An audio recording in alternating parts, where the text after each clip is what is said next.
It's time for a little Funky Friday.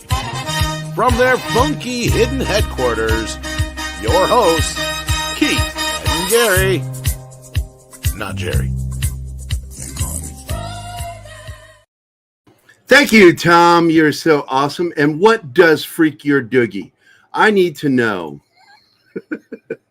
It's the beginning of a new show. I opened it today with that song because welcome to the new boss. Same as the old boss, but it's not true this time. We have a boss who is going to do things just a little differently than previously. And even though, yes, it's true, he is of some East Asian, heritage. Taiwanese. He is not Walter Hamada. Do not mistake this man. This is an Alan Horn pick. I know Deadline wanted to say that it was they're in talks. It's not true. We had it confirmed by Mikey Sutton that it's a done deal. He is in, and that he is an Alan Horn pick. Sil Abdul also confirmed this. So fuck Deadline. Those fucking guys. But I want to welcome to the show our other host of this show, my good friend Fat Steven Seagal. And Steven, how's your week been going?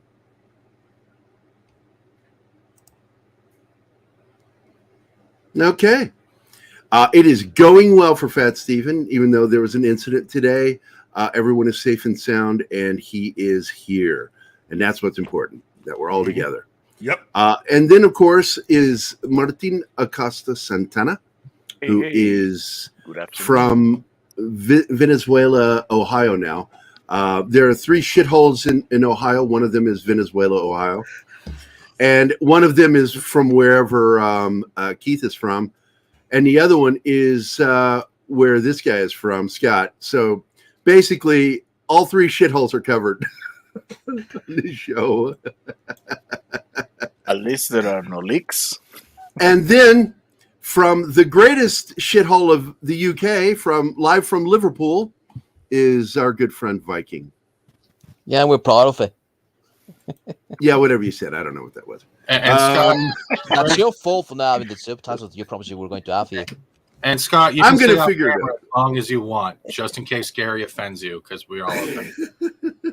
No, he won't bother me at all, guys. It's all good. Thank you. And of course, no party's complete without a bald donkey. Dork Knight. Holy shit, a bald jackass! I was Hey, being Dan. polite. Hey, Hi, Dan. Dork. How you doing, buddy? Wow, I got moved to the bottom. Good. No, you didn't. I know. You're right next to Keith. It took him 4 weeks to get on panel with me. He must really feel insecure. I really like Down syndrome version of me. I really do. Good. I really fucking love that thing. It just, I can't take my eyes off of it. It's like, oh my God. Hi, Dork. Hey. Hello, all. Hey, Danny. hey, Socks. How you doing, my friend? Dork, please grow your hair back out. Two, No, don't. tell Cece I am begging her to let you have some kind of facial hair because you look so cool in a mustache. I agree. I Hello, agree. Arwen. I'll be a little less offensive. Hi, Arwen. Hold up. Actually, he doesn't look. You don't look offensive, bald and shaved. You actually look a little bit more pristine. Keep it. That's not sarcasm. Now, before we Ooh. start the show, Haven't I seen did Arwen want to in a get in while. something serious because Keith had sent me a message that another inker has died, a classic comic inker. Who was that, Keith? I sent you the message? Yes. Do you want me to go look for it? Yeah, because I Yeah, because I was expecting you to be prepared, but that's okay. Well- Don't worry about it. No. I'll do your job. Don't worry. no, it was just I didn't know we were starting with that. I thought we were just going to go right into Dan, and I had all Dan's information in front of me. This Well, moment yeah. of oppression was brought to you by Gary of Pop Culture Minefield. If it's not coming out of the back door, it is not Gary. Yeah, baby. Yeah. I think he sent it to me over on the Pop Culture Facebook page. So That was funny, by the way. That was funny. What was funny? Whoever Yeah, said here it whatever is. they said. Tom that was Palmer. funny. That's why I'm here. I'm trying to be funny because Gary cannot. Tom Palmer, celebrated Marvel Comics inker, dead at 81. Yeah. And it's sad, but God, man, to make it into your 80s, something else, man. All the men in my family died between 65 and 75, right in that window. I don't think we've had any men in the family live past that. Dad, I think, is the one that lived the longest. He died at 75. How old are you again, Gary? I'm going to be 60 in 2 years. DC Talk with Extended. What is up? I want to say hi to everybody in the chat, of course. Sox Bullets, and welcome to the show, my friend. Das Wolfen, too bad you're not on the panel. So fuck you. You're stuck in the chat. Arwen Avalon, we love you. How are you doing? Penny, hi. Dorknight's mom. She's awesome. Oh, our good friend Baked Bean is here. I'm so glad he joined us because I fucking love that name, Baked Bean. Two of my favorite actors, Sean Bean and Michael Bean.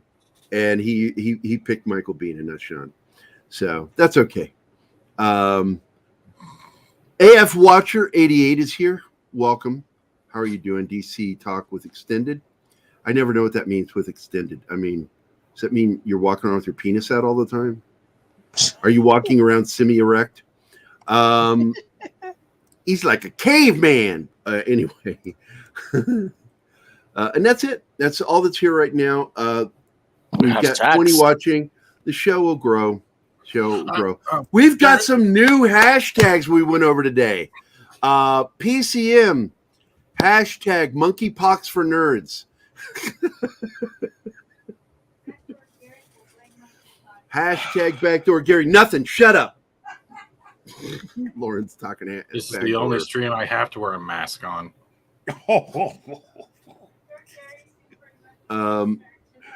Yeah, she's mumbling back there. I'm half picking her up. So Fresh is here, 94. Welcome to the show, man.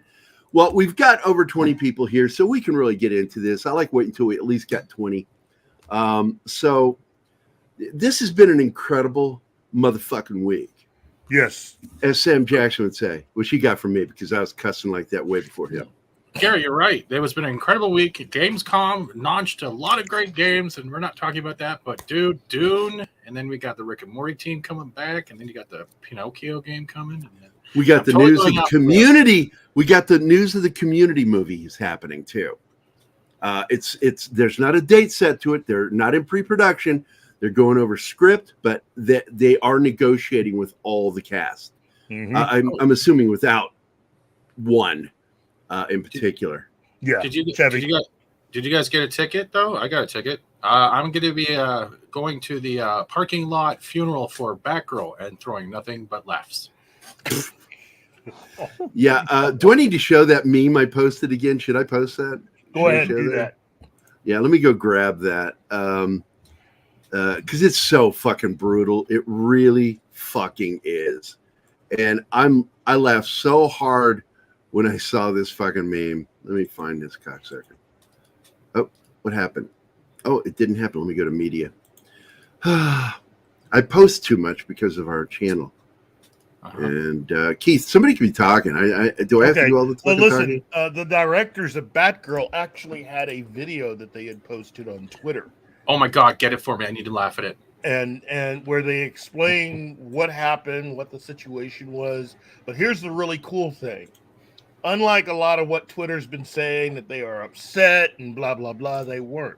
They explained that the movie wasn't really even done, that they still had certain scenes that needed to be filmed, that the movie had some more stuff. I mean, they calmly and just said, look, this is what happened. This is where we were in the film, and then used it as an opportunity to advertise another movie they have coming out. Wait, Keith. Yeah, there you go. So, Keith, you're saying... They want more work.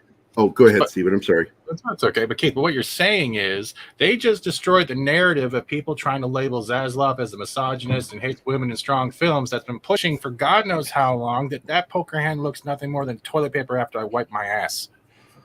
Pretty much. Yeah. Yeah, and I'm going to share the thumbnail just so you can... And I think I even said it in the video description for the show today, is that the haters can do all they want to. This shit's going to happen. Anything they say and do is just going to be in a hollow echo chamber. Nobody fucking cares what they're saying. That's not They can true. complain all they want. And by the way, Mark here's Ruffalo cared. the meme. Batgirl holds the record for longest director's cut as it features over 90 minutes of deleted scenes. Wow. That is Very just true. fucking cruel. Like, even like my buddy over at Heavy Spoilers was like, "Oh, mate, that's brutal, man." And of course, here's our thumbnail for today. And take down AF Watcher for a second so you can read the whole thing. I am not Hamada. Okay. Martin. Thank you. Big changes coming to DC. Think you've seen all Zaz has to do? You bet your sweet bippy. I am not Hamada.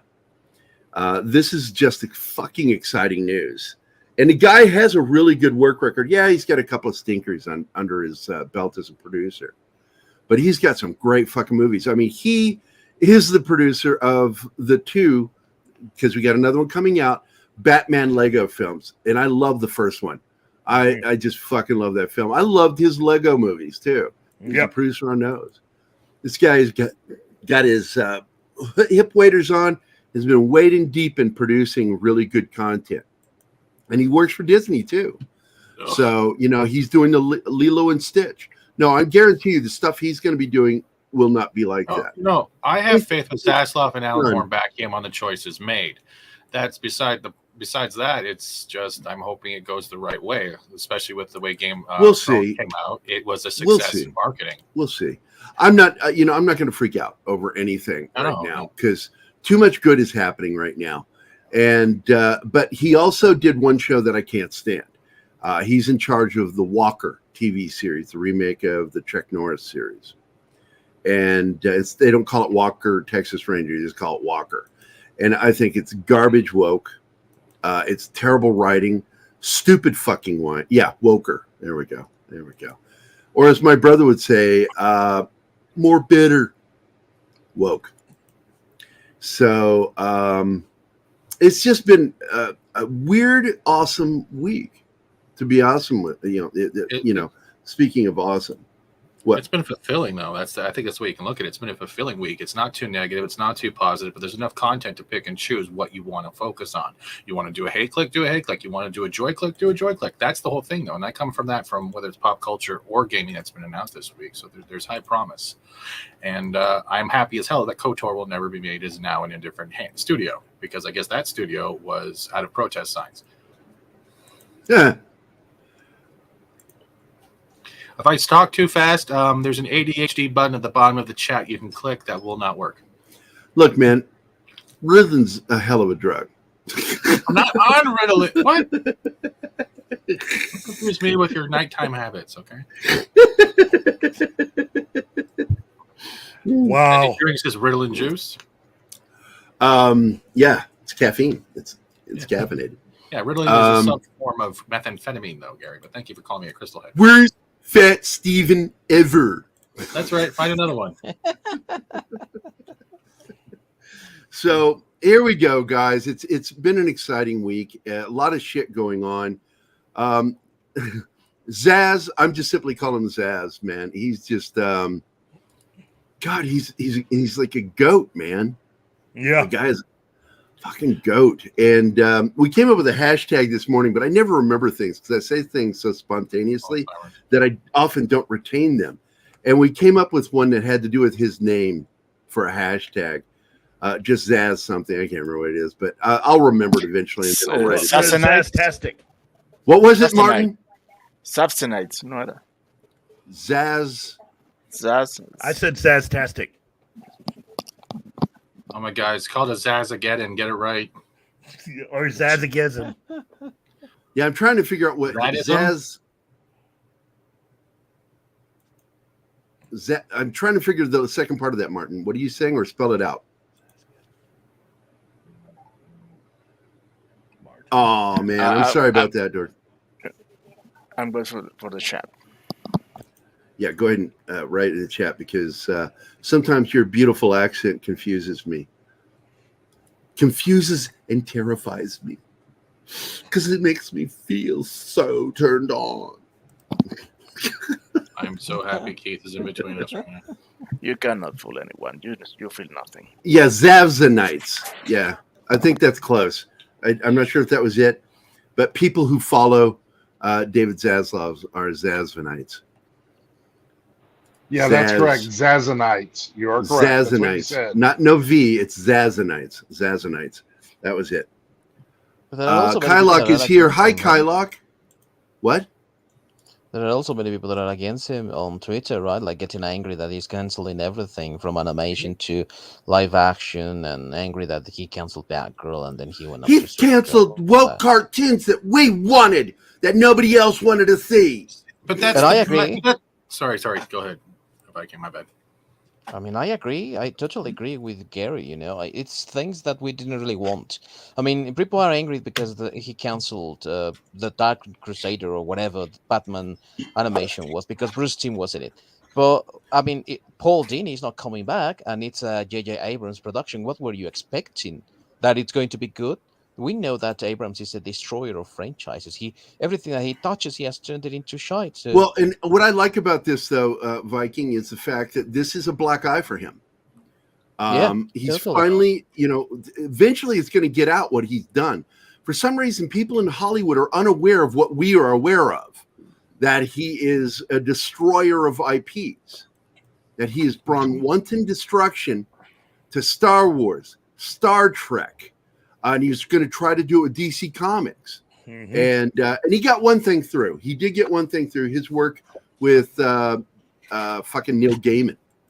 Mm-hmm. And so don't forget even though I understand, was he involved with Speed Racer? No, the new Speed Racer that's coming for Apple. He's part of it. Oh, yeah. The way you got to look at J.J. Abrams is this way.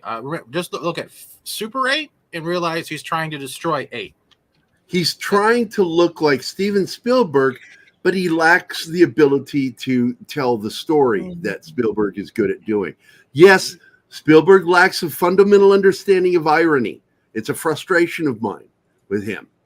But I do enjoy a lot of his films, especially his older ones. The newer stuff is just crap. But I wanted to say hi to someone special to me in the chat. No, God damn, I fucking hit it. Anima, hi. Glad are you off work? Yes, good. You're off work. All right, good. She worked a double today. Wow. Glad you're here. And see, Socks, I hate what J.J. Abrams has done. It is his fault that Matt Ryan lost his job as Constantine and Legends of Tomorrow, all because Abrams wants his black Constantine. Well, I got to tell you, we might see Matt come back. If he's available, I see a resurrection of his Constantine coming. But I also see the potential of a different universe version, because I would love to see Keanu's version, because it's completely different. It's the American version. Mm-hmm. Alternate universe Constantine. Wahid, welcome. Glad you're here. Who else has popped in? Zax is here. What's up, Kyle? If you want to join us, man, let me know. I'll send you an invite, or one of us will. Kyle. Did you hear? Oh, my God. Arwen, shut the fuck up with the dinosaur shit. Jesus Christ. What are you, 5? No, I got to tell you, it's like I couldn't stop thinking of Arwen when I was watching the latest Jurassic World extended cut, because there's 20 extra minutes of dinosaurs in it. And I got to tell you, it's fucking stupid as hell. I mean, just fucking bad writing. But God damn it, I love the dinosaur scenes. And the best, bite you. You bite yourself.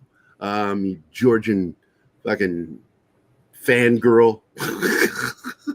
There is. But anyway, so what I liked about it was the original cast. They were the best part of the film. The story that goes along with the other characters is just fucking dumb. Look, I'm going to tell you something about laser targeting. Doesn't work like that at all. Not in any fucking world does laser targeting work like that. You don't point a laser pointer at somebody and then Dinosaur says, got it, and just fucking tracks that person endlessly. It's so fucking stupid. It doesn't work that way. When you're dealing with animals, you deal with either scent or an actual paint. You eat paint to target.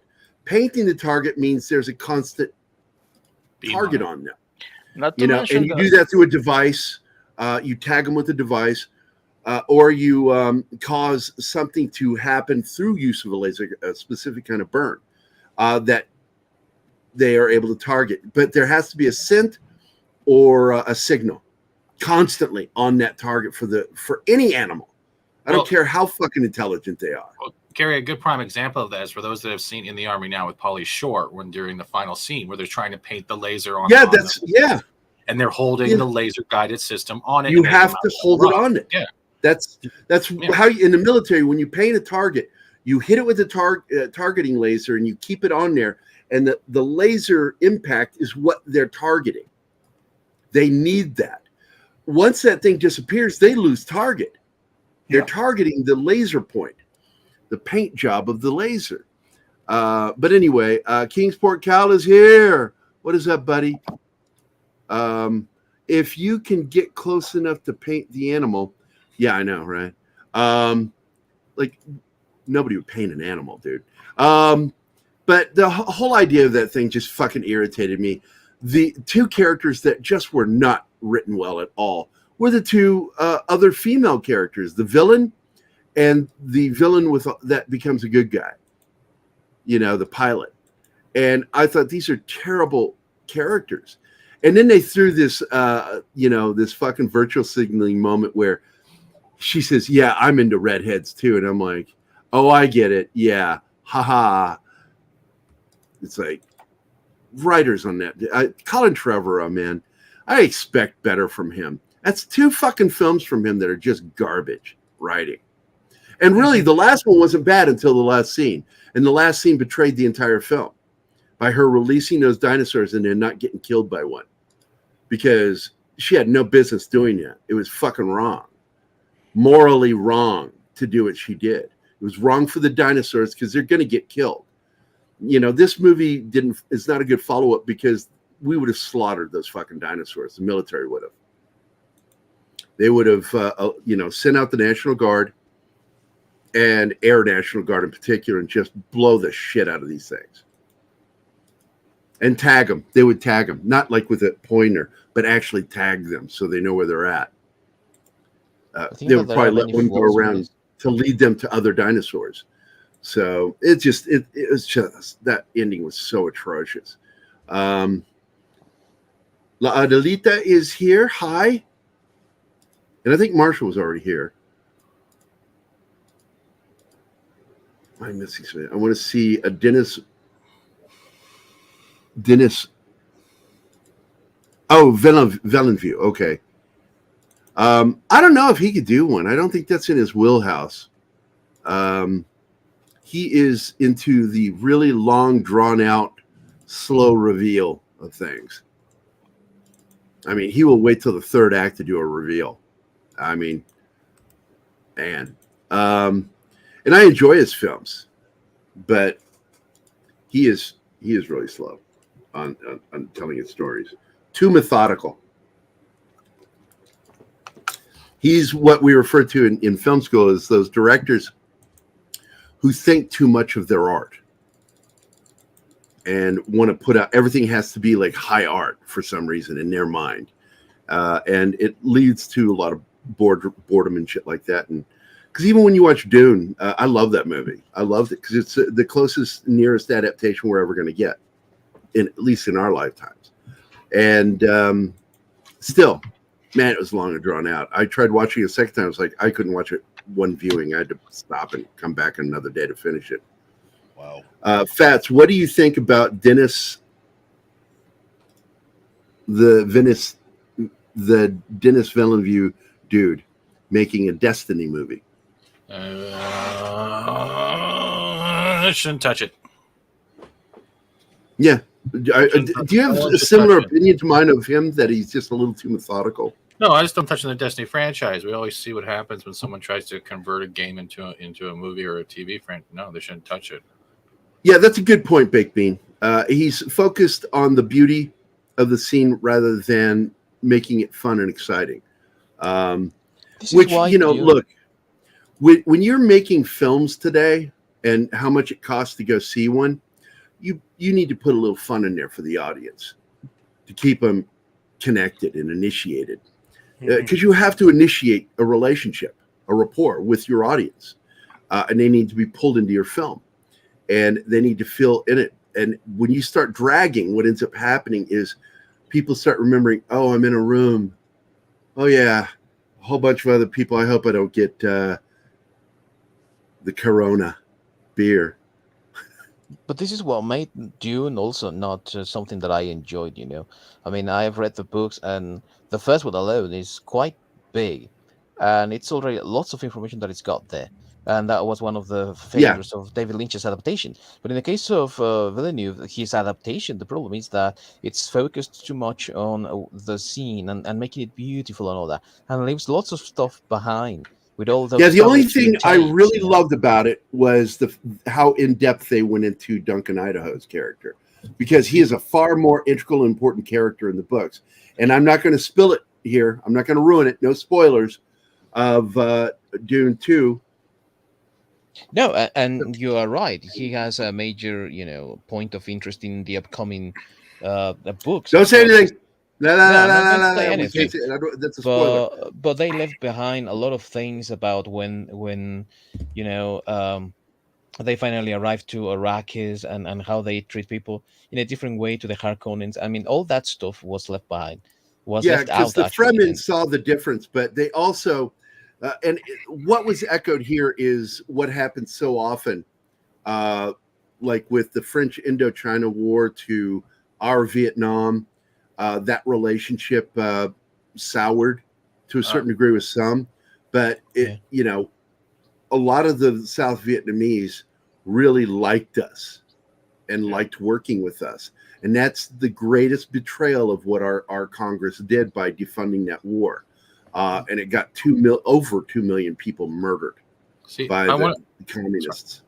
I want to quickly jump back to Kyle's comment about the Destiny and the comment coming Professor, you know what a Dune is. I guess that's a Canada joke. Yeah, I get it. I have never seen a sand dune ever in my life, but yeah, that's funny. I'm trying to be facetious and funny. It's not working. But the thing with Destiny is, and the way of describing Dune is that Destiny in general is about protecting the universe. It is a lot more action-packed than Dune. You can't focus on the traveler and the witness and not focus on the other planets and other races trying to destroy the last city on Earth while being embraced with the burden of immortality. So him trying to handle this the way he handled Dune, he can't do it. If you're only focusing on the traveler and how beautiful Earth is, even though it's an Armageddon level, you're missing the whole point of what it is to be a guardian. A guardian is you're fighting evil, you're holding back the darkness, you're there for the light. And I don't think he's gonna be able to handle that. So the Destiny fan, you're fading out a little bit. As a Destiny fan since the D1 beta back like almost 4 or 5 years, and I've been playing it religiously. There's not many directors or even studios that can touch that. And I would give reference to their real life commercials they tried to use that only went so far. So Destiny, unless you know the lore, there's a lot of lore, a lot of history. There's a lot. Don't touch it. Destiny's too long. The lore is huge. That cannot work as a movie. It's larger than Dune's lore. Yes, it's... Take everything Steven just said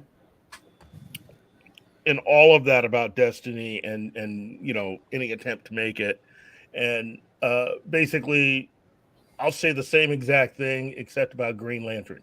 And Lord of the Rings. But yeah, like I'm a Destiny. Like when we lost Cade in the gaming franchise, it was brutal. Yeah, I know what a Dune is, Garrett. Yeah, I know what a Dune is. I'm just saying there is a desert in Canada. Yeah, it's called Parliament. It's in British Columbia. No, it's a real place. This is in British Columbia. This photo is from British Columbia. Because Canada does have a desert A lot of people don't know that. They think it's all tundra and all that shit. And it's like, no. But that's just it, Kylock. If there hasn't been any directors coming forward to handle the Destiny franchise, that means they know it's too big to handle and they haven't come across. If any person should handle it, give it to Favreau and let him do an Iron Man with Destiny. The problem is there's not one main character, there's 3, plus many other sub-characters. Then you got the Hive, you got the Cabal. Bye, Arwen. You have the Fallen, and then you have the Darkness, and then you have Callus. There's so many different everything. Then you have there's too much. It's too much. Like, it's something Lucas would do. It's too much. It would take more than one director. But you know what, Stephen? I think that Favreau is going to be quite busy with Disney, and I wouldn't discard that in the near future he might even have some exclusivity deal with them, because he's too valuable to them right now with the Mandalorian thing that he's doing. So I reckon that might not be that far in the future, you know. Can I add something? Yeah, let's go ahead and talk about this real quick. I'm not a big fan of discussing film. But they've got a thing that they just posted, and I'm going to go ahead and share it. Share screen. This is from Keith. He spotted this. Boom. Abil El Arbi and Bilal Fallah have released a video saying once they found out Batgirl was canceled, they tried to get a copy of the footage, but were already blocked from the servers. They add that the movie was far from done with minimal visual effects completed.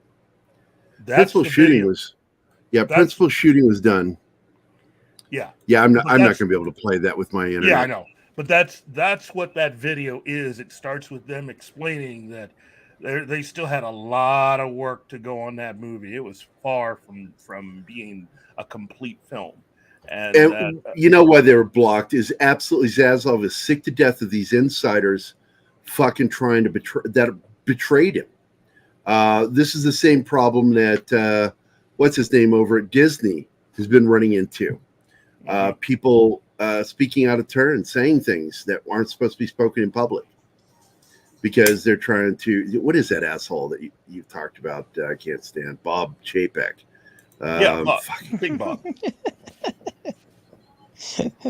Good find, Kit. I think that also they were blocked because this is going to present a legal issue for Warner in the future. I mean, they have to keep this thing for tax issues, for legal issues. So it's not going to be like there for them in the open. No, let me log on again and get some of the footage or material, whatever. No, they have to keep it secure because now that it is not going to be released, they have to keep it for legal issues, right? Yes. That was part of the agreement of getting rid of the film for tax purposes.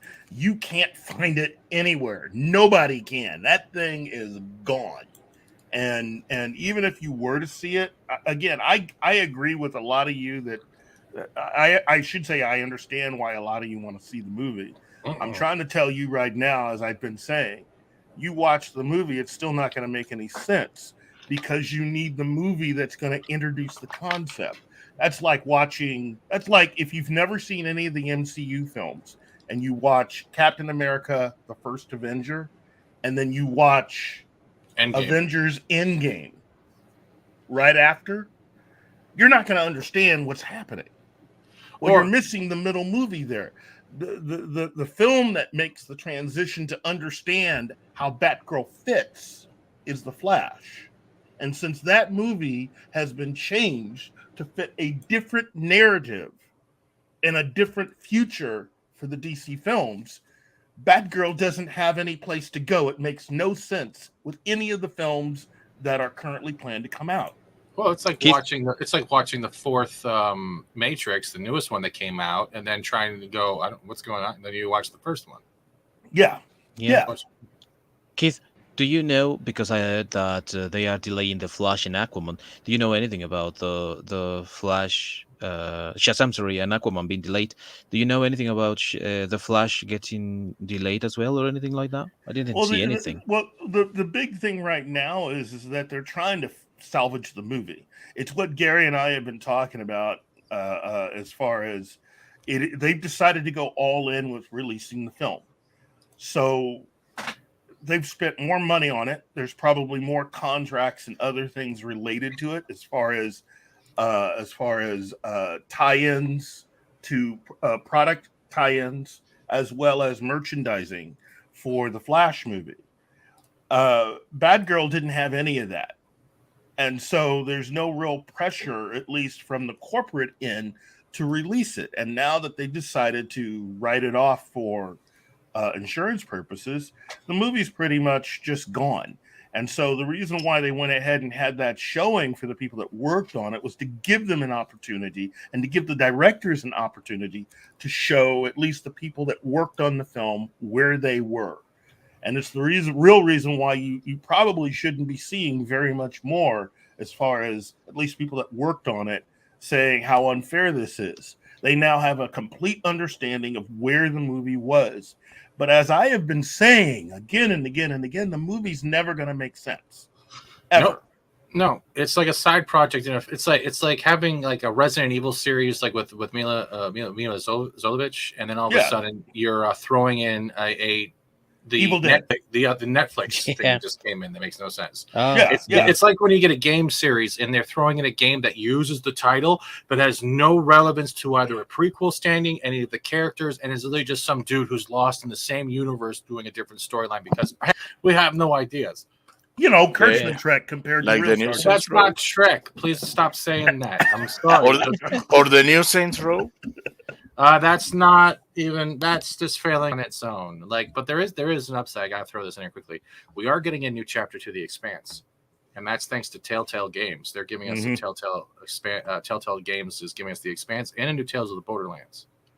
So that's kind of interesting because with THQ is running, I'm wondering if they're the ones actually funding Telltale. I have to look more into that because that's falling into the Embracer Group. So even if the movies and Wangs of Power and all that crap and Zaslav's moves are all considered like, oh, we're never going to see this and all this crap, there's other things under those layers that are coming to fruition that might be the thing to look at because everyone's focusing on the same four things. There's more out there. The Samaritan on Amazon, for God's sakes.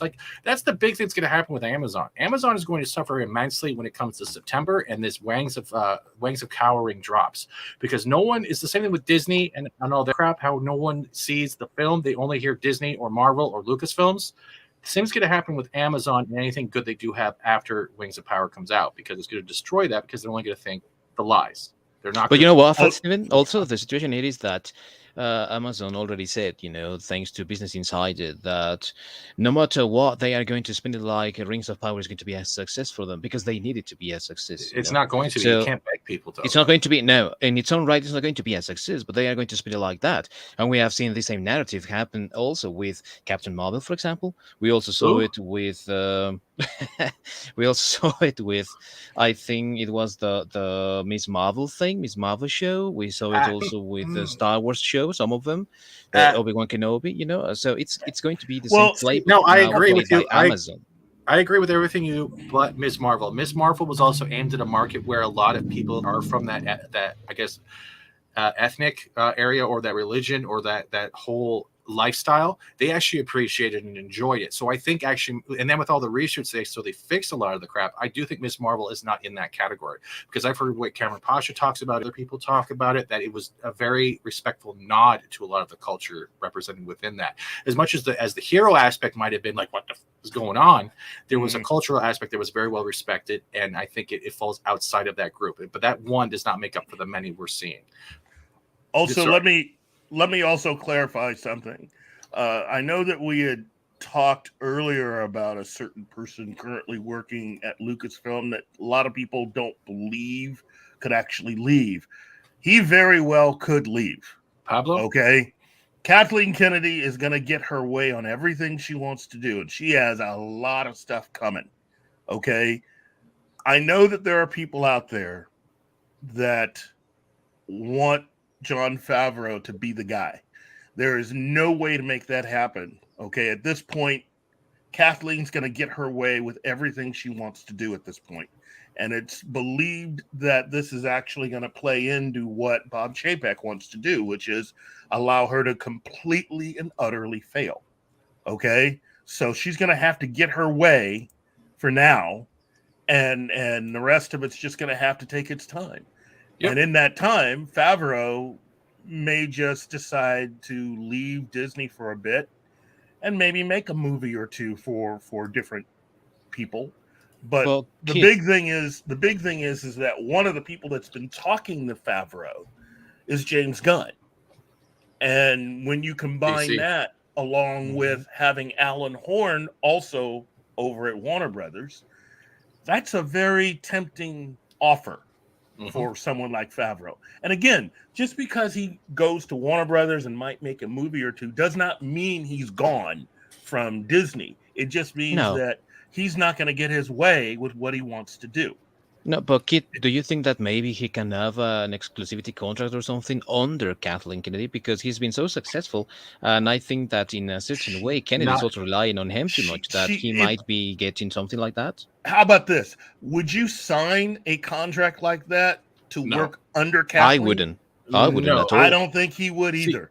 I think Keith is making a great point. He can still work for Disney, but take a simpatico, let's say, to DC and help out James Gunn, and that would go for him. And what it will do, it will get that raging montage of the nag cycle off his back. He'll be able to actually grow his creativity, relax, de-stress, and then when he goes back, he can actually weigh his options whether or not he wants to help with Disney anymore, Mandalorian or not, because you're going back and you're getting all that crap you just got rid of. Guess what? At the end of the day, people don't like drama. People don't like stress. People don't like to feel like no matter what they do, they're going someone with their thumb trying to shove it up your ass. They just want to do their job. KK, from what we're all hearing, doesn't want anyone to do the job except her job, which means shitty coffee, shitty content, and shitty narratives.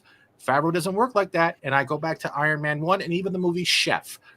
That one is great. Lies. Yeah, but that's where Favreau lies. And the Luke Skywalker moment like that. DC it needs that because they're graying out with most of their scenes. Yeah, and he would be I agree with you on that. You know, he and I'm not saying he has to do all kinds of stuff. He could just go to Warner Brothers and do one DC movie. He doesn't have to stay for anything. He could just do a one and done. Because I mean, when you look at something like, say, Thor, you know, you remember the first director of Thor wasn't anyone that's currently still working with the MCU. Kenneth Branagh. Yeah. He only did one movie and he was gone. So I can see that, I can see that what you're saying, but I was just wondering, hypothesizing if there was a possibility for him to get like maybe a deal like J.J. Abrams did with DC over with Lucasfilm or something like that under Kathleen Kennedy because she might be desperate to get them, If she did that with him, it would be for locking him down so he can't do anything else. Oh my God. It's a trap. This just comes It's a trap. This comes from Razor Fist. It just popped on my feed. This is a panel, I guess, from DC Comics. So if you want your back row, there it is. Now, I want to focus on the large channel. Please, I'm a trans woman in Gotham. Of course, I have a weapon. Look at her bat. Figures, right? Yeah. Look. Right now, David Zaslav is taking a look at the books as far as everything goes with DC Comics, and there's going to be a lot of. That's a whole different subject. But hold on. Let's just say if DC Paramount Comics has any intelligence, they should be auditing already. They should be auditing every show, every film, every project involving Alex Kurtzman and Akiva Goldsman. And because once they're done with that audit, I'm not just predicting it. I'm absolutely saying they are going to fire them. That's cool. This dovetails into the latest video put out by Valiant Renegade, where he breaks down how important merchandising is. Oh, the toy sales. His latest video really gets to the heart of where I think a lot of people could actually go as far as certain people who aren't. You like that? Absolutely. And let's give some love out to some of the shows and explain why they're good and why you should be watching them. All right, Culture Casino has the pulse on really on the national scene. Everything that's impacting Hollywood, but from a political to governmental to business thing. Yeah. Valiant Renegade does a breakdown that goes even beyond what Keith talks about. He has his finger on the pulse of everything going on with the businesses and he gives you where numbers. These things. He's giving you actual numbers, yes, telling you where they were and where they're at and where they're going. And and he's been able to predict some things by doing that. And that's if you're not watching Valiant Renegade Culture Casino for that, you're missing it. You get some of it with Keith here. But we're more. I see Pop Culture Minefield as the voice of you guys. We're you guys. We are. What do they call that in Greek tragedies and stuff? The chorus. Yeah, the Greek chorus. Yeah. You know, we are the voice of the audience. The things we're saying, you guys, we're echoing what you're saying, but we're trying to make it. We're validating what you're feeling. This show really. It's about information too. Yes, that's true. But we're here to validate how you're feeling. And to help you guys understand our relationship with you guys is so important. Yes. Our relationship with you guys is so important for that reason. There is another aspect, and that comes from the Valiant Renegade in general. And the special shout should also go to That Park Place. That Park Place has also been a beneficial thing to Valiant in general. And also, Valiant has a great thumbnail guy. He's been making those shows of popping on the YouTube thing. Yeah, I know. Thank you. Jealous. Thank you. And I want to throw shout outs to Loki. I want to give a shout out to our brother and friend Sil Abdul. I also want to bring up that Keith and I are, we're so blessed to be in a private conversation with Andre Tom and Mikey Sutton. And I've wanted to bring Sil into that conversation because Sil has become a power of his own. But Mikey Sutton is getting his own channel now. It has been decided through his board up over there at Geekosity that he's going to have his own channel. Right. I, of course, had to throw comments in there in the private chat and on his webpage or Facebook page. Hey, Keith, Andre, Tom, and I are invited, right? Maybe Sil? Huh? Razor Fist got me. Have us on, right? Razor Fist got me. He just retweeted and put a picture of two anime guys cupping the chin. And I'm like, he retweeted my comment. I'm like, oh, shit. Thank you, Razor. I love you. Also, let me put a shout out to World Class BSers. Those guys, because Valiant Renegade had to put a shout out to them because they were the ones that helped Valiant to get some clarity on his latest video about merchandising and the videos. And by the way, they followed me this week on my personal Twitter page. I looked up and I saw it and I'm like, that's got to be Jeff because I'm friendly with Jeff. Jeff's I'm like, that has to be awesome. Jeff. Jeff is awesome. And his videos, his whole thing about taking footage from inside of different stores and stuff to show where because I've done that too. And I love that he did that.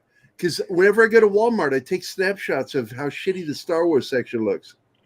Or how dusty some of the stuff that's been left on the shelves and how long some of that stuff's been left on the shelves. I mean, it's okay, hold on. I'm going to do it with the voice. Okay, Dork? The voice of the voiceless. I speak for those who can't speak for themselves. That's, of course, not what we are. But we're not an echo chamber because I know I say things that irritate people. I know that. My opinions go further than some people expect and then sometimes fall short of where some want to go.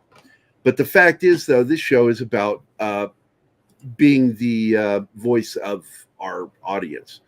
And I feel that what's important is that we share a very similar, if not close to the same vision as those that watch our show.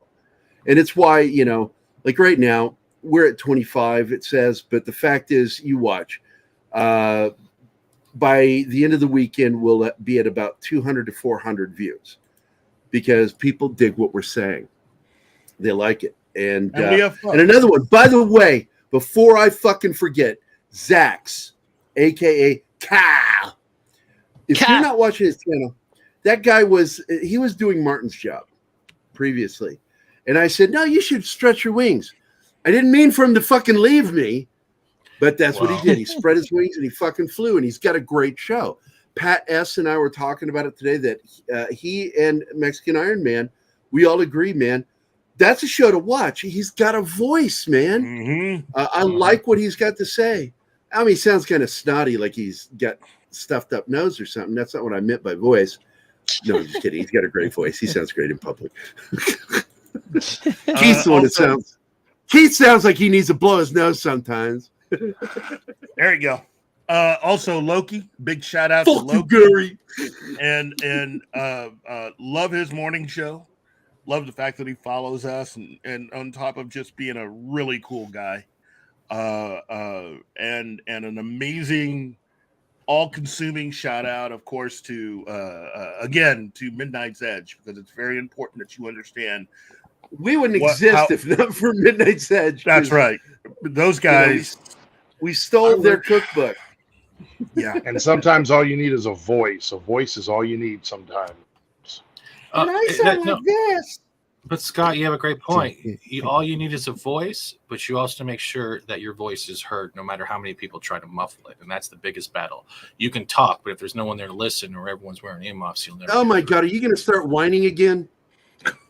All right, this moment, shut the fuck up.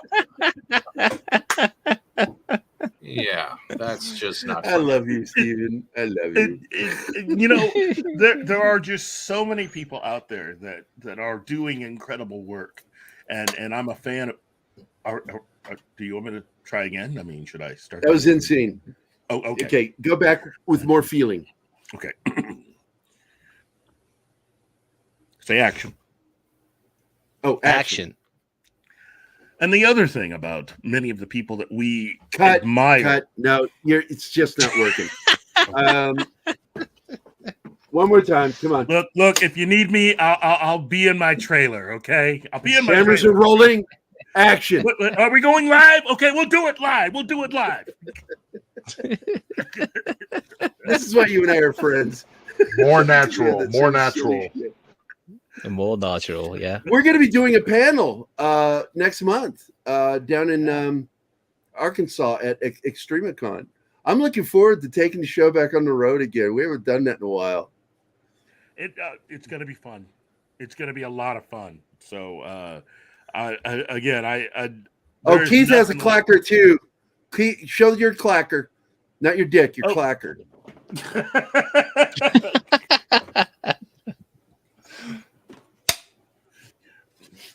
Ready to go. And we're both filmmakers, so we have all that equipment. And I'm so happy I got my I got this back. I got my movie camera. Oh, so that's I can great. film again. So you can finally use the enlarge button on his penis. It's called Zoom. Do you not know anything? You call it enlarge, so he makes it feel better. Like, what was it? Eddie Murphy said, a Japanese man having sex. Focus. You remember that shit? I think that was on Raw, wasn't it? It's either that or Eddie Murphy comedian. I can't remember. Oh, I should laugh at that. But anyway. You whine. Anyway. Yeah, were you trying to say something important? I was, and I've been completely thrown off now. Oh my God, he put the photo up again. I love that thing. Again, the thing about that freaks me out is, see, I don't like that one. I like the other one because it fucking works with me because I'm kind of a RETARD. Come on. So, all right, let's get serious. Get serious, goddammit, Keith. The fuck, we man? Need that one. Why you goofing around all the time? We need one of those with the Walter Hamada's face. The only thing more gay than me is that photo.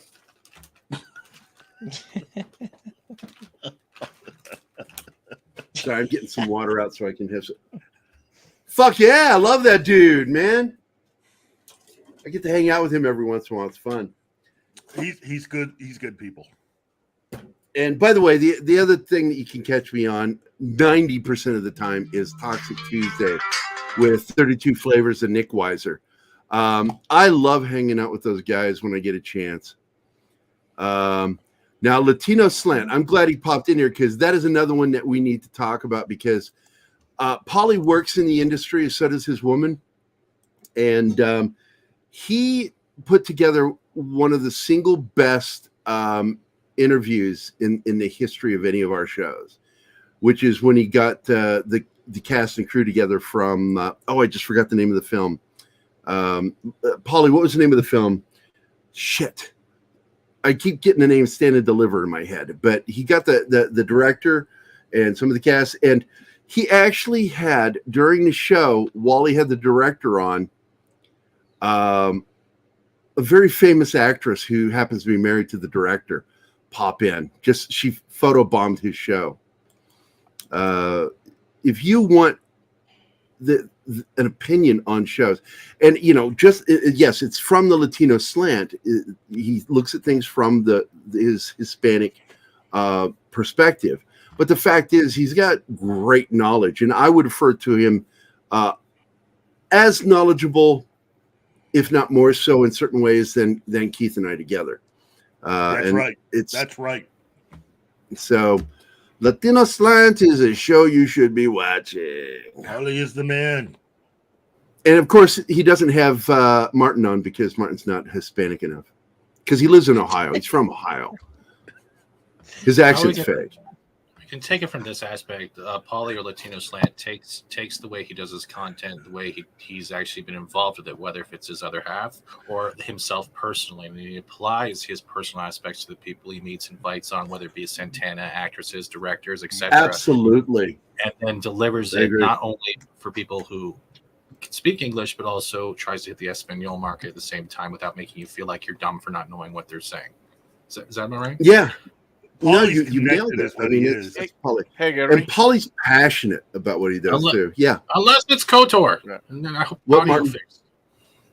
Hey, Gary. Martin. Yeah. Fuck you, pinche gringo.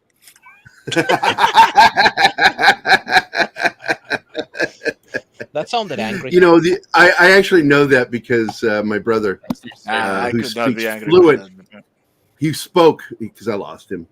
He spoke fluent Spanish, and I would hear that all the time. I asked him, like, what is that? And he explained to me, I'm like, oh, shit. He goes, yeah, but it's just out of fun. We're just fucking with each other. Dork, that is something you should have not typed. Look at all I say. That there's a different metaphor for that whole sentence, and I'm not going into it right now. He is trying to say he's full of shit. But for Jeff Bezos. It's prison. Never mind. You'll get it eventually. Keith got it. How about I refer to the show Oz, and we'll just go for it, okay? Oh, fuck. You're talking about that again. Jesus Christ. As if I didn't have enough of that this morning. What you got in the bear? I'm really amazed right now. I'm doing this show right now from my phone using a hotspot, and I've only used up a small portion of a single gig. Wow, it's giggity. I think I'm going to start doing it that way until we get the new modem, because we're getting a new modem tomorrow. Awesome. But that's cool. Doric, why did you leave anyway? What's up, man? Why'd you go, man? There's two people working on the internet, and the bandwidth is being difficult. That's what he said. Oh, so he just got kicked. Okay. Yeah. Good. Destiny Captain. Hey, man. Anima. Trying to see if anybody. Since you guys are giving out hand jobs, the Latin slant can be the janitor of the scene. Oh my God! Clean up on aisle 5. Wow. Pinche gringo. So I told you about that one time I called my sister Susan, and she answered the phone, but I didn't think it was her. I thought it was her husband, Jose. So I said, "¿Qué tal, Jose?" And I started saying, "Man, speak to Susan." And she says, "Hold on, I'll get him." And I'm like, "Oh, that was Susan." And she like starts, "Yeah, something, family." And so he gets on the phone. He just starts going, geekity, and just speaking Spanish. And I'm just like, "Ciao, Jose, it's me, Gary." He's, oh, hey, Gary. Like, hey, I got to tell you, man, you and Susan been married too long. You sound alike now. I can't tell the difference between you when you answer the phone. And he just started laughing and handed the phone back to her. And she's like, "Who is this?" I said, "It's your fucking brother." And you need to stop sounding like your husband when you wake up.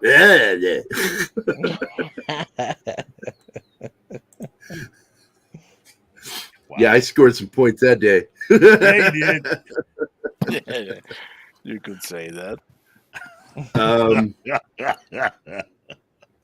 But I got to tell you, Jose has like just been a major part of my life since I was little. You know, he was trying to get my sister to marry him like way back in like 70, and she's like, no.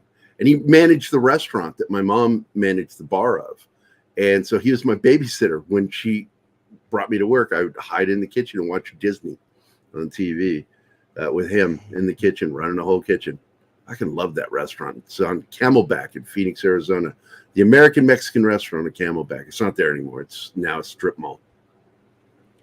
But it was amazing. But you had to reboot your PC. What the fuck? That's unheard of. I've never heard of having to reboot. Oh man, you said that like it's like, I can't believe it. I had to reboot my PC. Kingsport Cow. Yeah, Kingsport Cow started getting into it because I said, it's a quote of mine. I've said it in interviews, that being in the Army is a lot like prison, just a lot less rapey. and he's like, man, I've been there. It's not. I've never been in the Army or the military, but I know that prison can't be anything like the military. And I went, no, it's a joke. It's a joke. It's just a joke. I'm not joking, and don't call me Shirley. Shirley, you're not serious. So we need to move on to another subject now. And you sent me some stuff. I'm going to go back and look at what you sent me. It's hard to skip through all the gay porn you sent me. I don't know why you send that to me. He's trying to mark the rest for the best for later. Yeah, I saw that. That's the most recent one that you sent. Then you sent me your 10 desert island movies. And that's, of course, Cullen, the Irish guy, his show. I haven't watched him in a while, and I miss him. Him and Critical Drinker are two of my favorite overseas critics of shit. They're really good. Have any of you watched Resident Alien at all? Oh, here we go. Do you want to talk about this? The Disney Marvel Star Wars toy sales disaster? Keith? Yeah, that was from Valiant Renegade. I had referenced it from earlier. Basically, Valiant Renegade's latest video discusses how basically you can get a really good snapshot of how well Star Wars is doing and how well Marvel is doing based on toy sales. They're not doing well. That's the They problem. are not doing well at all. Clearance bins everywhere. They're not. No, because no one wants those characters, and the characters they do want, all they now have is the shade memory of how you insulted them in the previous trilogy. No matter, Disney is failing on all boards because of one thing: the activism, the destruction of Foundation, the pushing of an agenda that is considered creativity based off someone's blue hair. No offense, go fuck yourself. And also how they've tried to boost the sales of some of these particular properties and figures that aren't selling well by they've started basically packaging them with popular figures. So one of the things that I've seen myself is Marvel now has a 2-figure pack of Steve Rogers Captain America along with Falcon as Captain America, just to be able to sell that, because it turns out that as Valiant broke down, as far as individual sales go, Captain America ranks number 2 behind Spider-Man overall. But that any of the merchandise related to the Falcon sells more than the Falcon as Captain America stuff. That is because they say, right, or I heard say that they are making these new toys because they also want to make them for the new collectors, the kids that are now children at this moment. But the kids that are right now children, they also buy the classic figures, I mean, the classic characters. They want those figures that represent Captain America, Steve Rogers. They want Falcon. Iron Man. They want They want all true. the popular stuff. and that a lot of the Wanda, as far as the WandaVision stuff and a lot of other Wanda stuff, does not sell very well. Well, we can look at that, Keith. That's a good thing to actually try to look at. The fall of the Falcon, as before she was considered Captain America, you could probably relate it back to the Disney Plus series and how much they took that and swapped into something that we really didn't want to have put in our faces. Maybe someone to relate to it, but not everybody. And I think, if I'm turned off by this, why do I want to buy the toy? Because we're no longer seeing the Falcon. We're seeing the Disney pushed alternative visual of that. And the unfortunate thing with that particular character and storyline is that we didn't really get the Falcon. He wasn't a Falcon for very long, at least from our point of view. No. I would have liked a longer story arc with him as the Falcon before he became Captain America. That's my whole thing. You're rushing a character through that we haven't really seen grow enough. Because if you think about it, Captain America Civil War is goddamn great. It's a great movie, but it's also one of the few times you're able to see the Falcon as the Falcon operating with the Avengers. And then outside of that, maybe a little bit of him in Avengers. Ant-Man. True, and Ant-Man also, but also. But that's a good point. What they should have actually done to actually help branch, especially younger audience and maybe teenagers, even some adults, is actually what they should have done is done the comic book adaptation into animated series and using the Falcon and the Winter Soldier, and actually branch how the relationship grew, and then give us that film or that Disney Plus series, as well as why the consideration was pushed over time, rather than just throwing our. Because everyone sees Winter Soldier would be a better Captain America. Whether the comics say it or not, is because he would be his retribution line. And that would make a lot more sense to people who are in the movie-going industry. As a fan, I think that you are right in that they needed to have more time for him. But you know what? I think that I would have liked to see him more interact with Captain America as well, to make, some reminiscence of when the comic book was titled Captain America and the Falcon, because he was introduced in Winter Soldier, right? And his story was supposed to be developed a little bit more in Civil War, but we never saw that.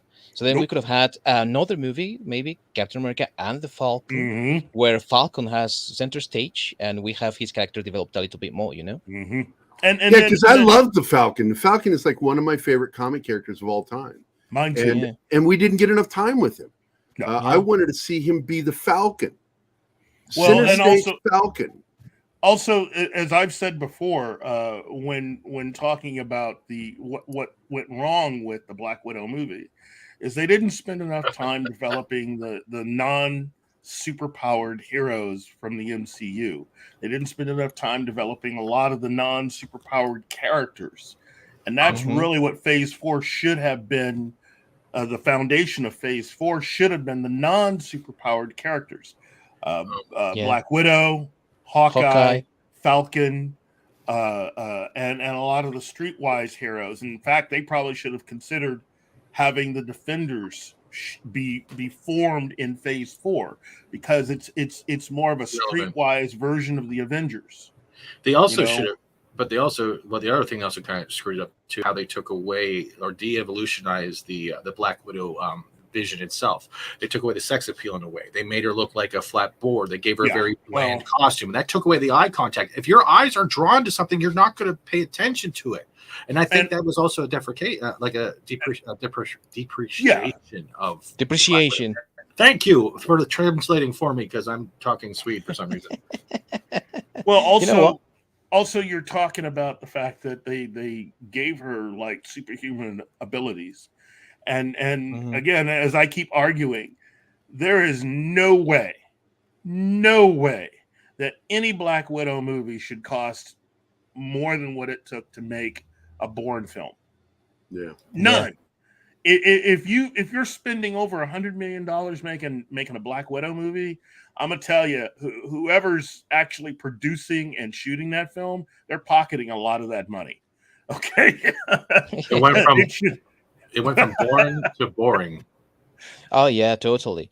But it's not as Kit said. It's also the same with Hawkeye, for example. They are trying to rush things so much, and they are trying to bring new characters in that they don't even see how they that could have worked even better. Because in my imagination, in my mind, we could have had 2 seasons of Hawkeye, 1 season focusing on Hawkeye, and maybe even explaining how he got married. Maybe even say that his wife was at a time a mockingbird, and then she Hmm. retired as an agent, and then they had a family together. And then during season 2, you introduce Kate Bishop, and you say, well, now that Hawkeye is already established as a character, now we have his potential replacement in Kate Bishop, and he's going to mentor her, just like in the Matt Fraction comic book. But we never Yeah. saw that. Yeah, we never got that. We also never really spent much time dealing with the darkest parts of Clint's personality. His Hmm. job as an agent in Shield, the way it's unveiled within the MCU universe, the films, is that he was an assassin. Is really what he was. He wasn't Hmm. just an agent. He when you saw him, every time you saw him in the early days of the MCU, he was there to kill someone. The first time you see Hawkeye was in Thor. Hawkeye's Hmm. job wasn't to sit up high and watch. Hawkeye's job was to kill whoever he's told to kill. And in that particular scene, he was asking permission to kill this guy who was reaching for this hammer. He didn't know Yeah. who it was. He had no idea who that guy actually was. But that was his job when he first met Nat. He was sent to kill her, not to turn Yeah. her. Yeah. And so there was a darkness within that character that they've never really explored, but it helped to explain why he found it easy to become Ronin. Yeah. For That example. that whole thing comes across as kind of like, you went from zero to dark, and you lost your family, but you went. I mean, a lot No, of he people was went from. always dark. Yeah, he was always Hmm. dark, but you never explored that. It just goes like, well, I lost my family. I guess I'll just start killing people. I mean, that's kind of dark right there.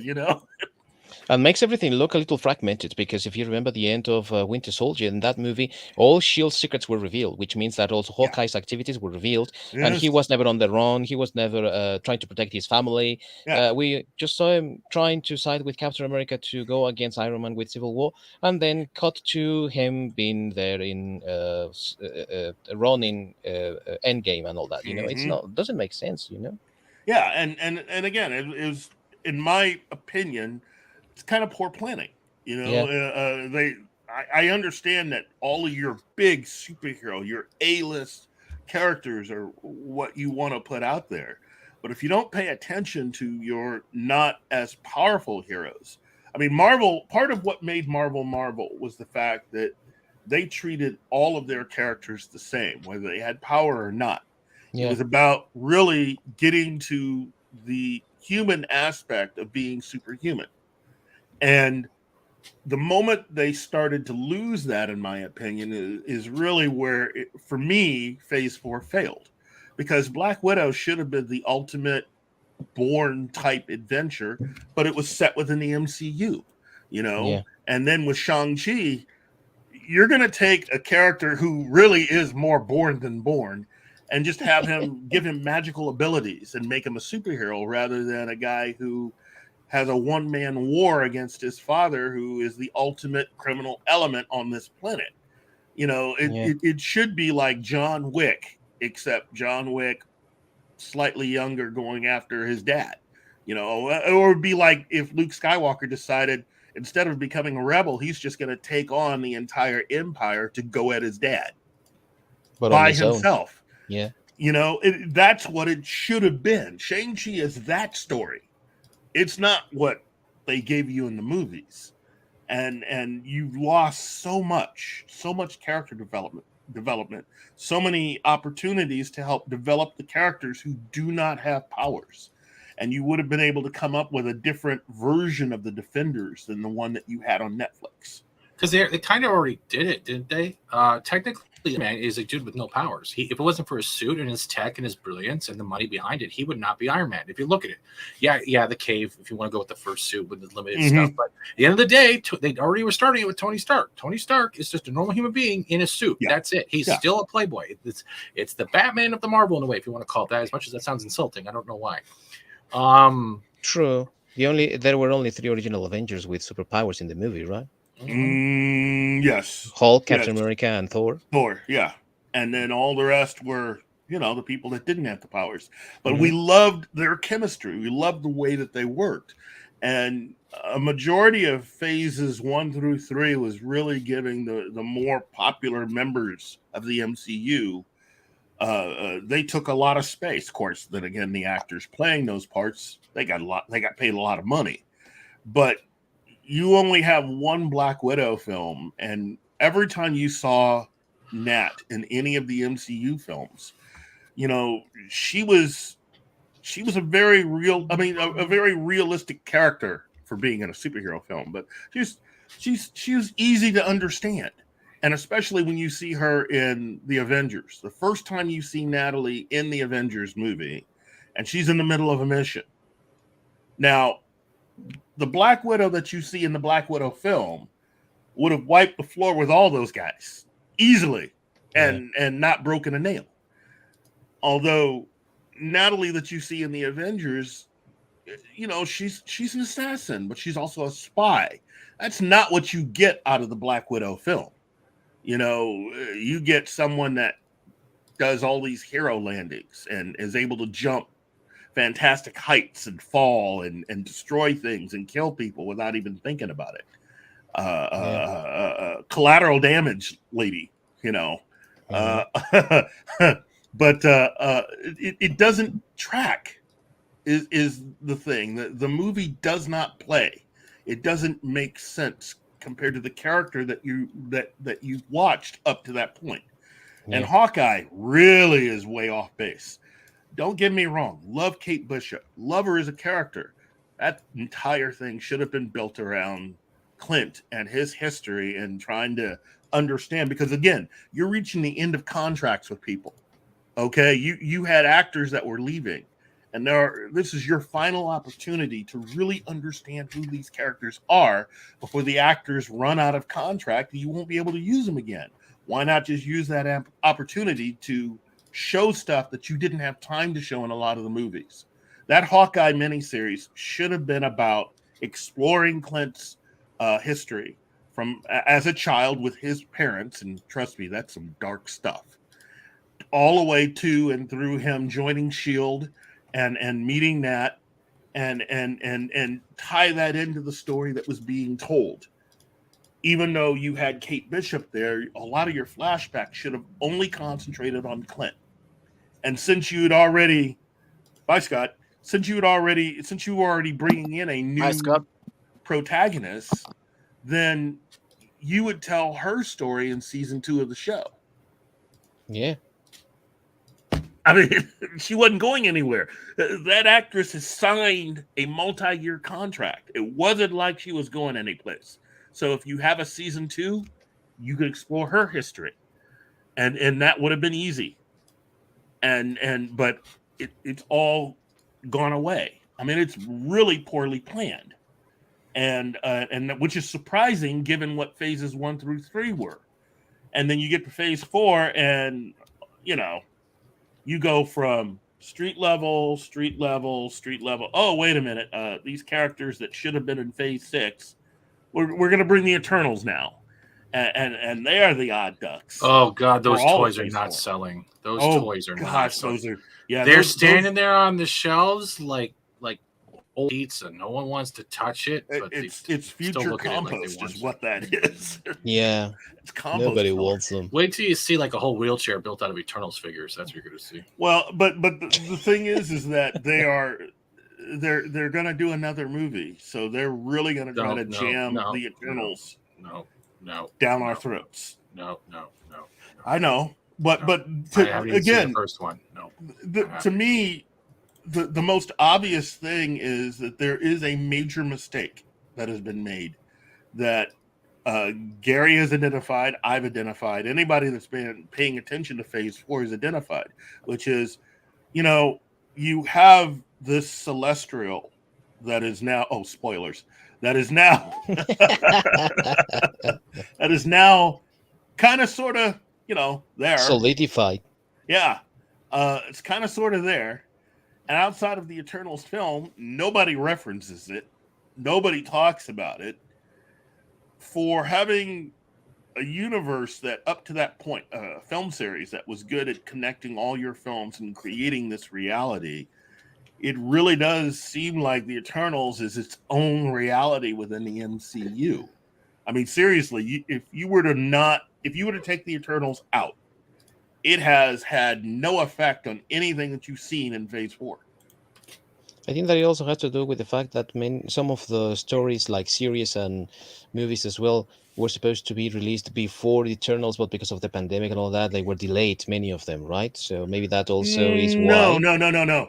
The original plan was that Guardians of the Galaxy 3 was the movie that was meant to be released when they released the Eternals. The Eternals was something that was further down. It was going to be under the purview of James Gunn, who, once he was done with Guardians of the Galaxy, was going to be given cosmic side of Marvel and be the overlord of all of those films. Kevin Feige wanted James Gunn to basically be the one that was giving us cosmic Marvel films and in charge of putting together a story and plot that would weave a lot of those stories together and do that. But since he got fired, he had nothing, and so he just randomly chose something, and so he chose the Eternals, which again it really speaks of how much of a real understanding Kevin Feige had of these characters.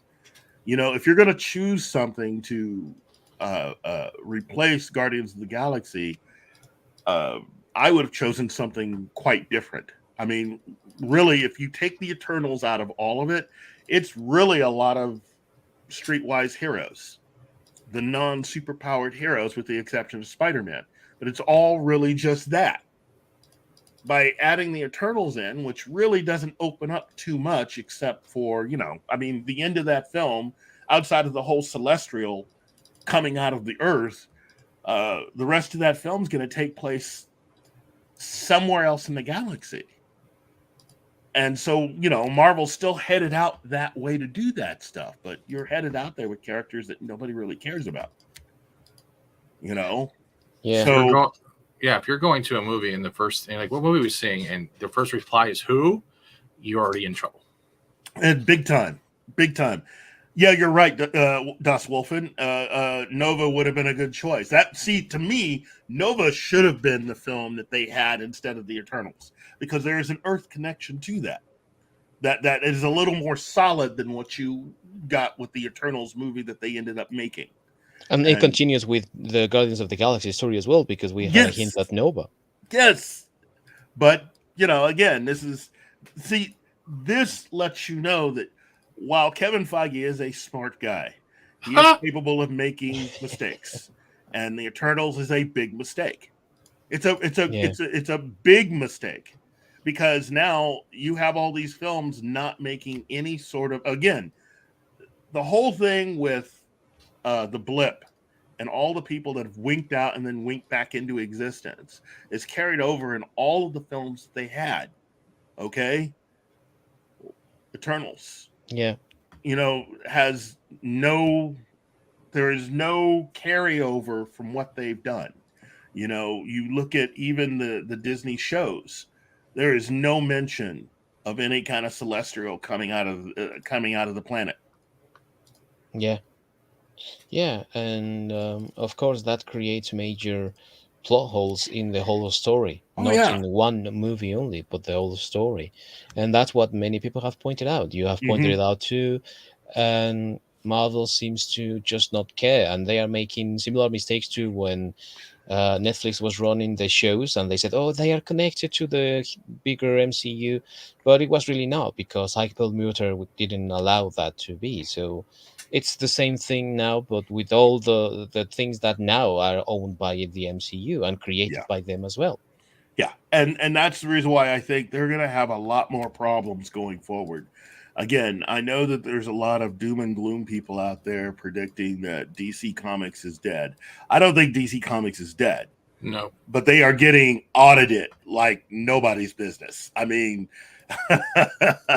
this is on the one hand, it's funny, but on the other hand, this is definitely something that was needed. and now that they're going to go back decades looking at these books. Zaslav and his people are going to figure out exactly where things went wrong, and that's the other thing that is being asked right now, which is who authorized keeping all of these comics that are not selling? Who authorized continually hiring people that were doing damage to the brand? Yeah. I think that's part of the reason why Jim Lee is still there. Because again, as much as I like Jim Lee, he's going to have to answer some questions, and Zaslav and his team are going to have a lot of questions. Anybody who is seen as being someone who has caused them to lose a lot of money is going to have to answer. Now, having said all of that, okay, in recent years, a lot of the problem with DC Comics was because people like Ann Sarnoff and Toby Emmerich, every single time that AT&T wanted to audit or cut jobs, they made sure to guide all those cuts to the areas they didn't care about. That's the reason why you kept seeing constant cuts at DC Comics.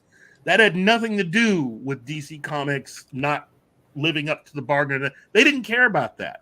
They were cutting areas that they didn't care about and basically focusing in on all of that rather than where they were.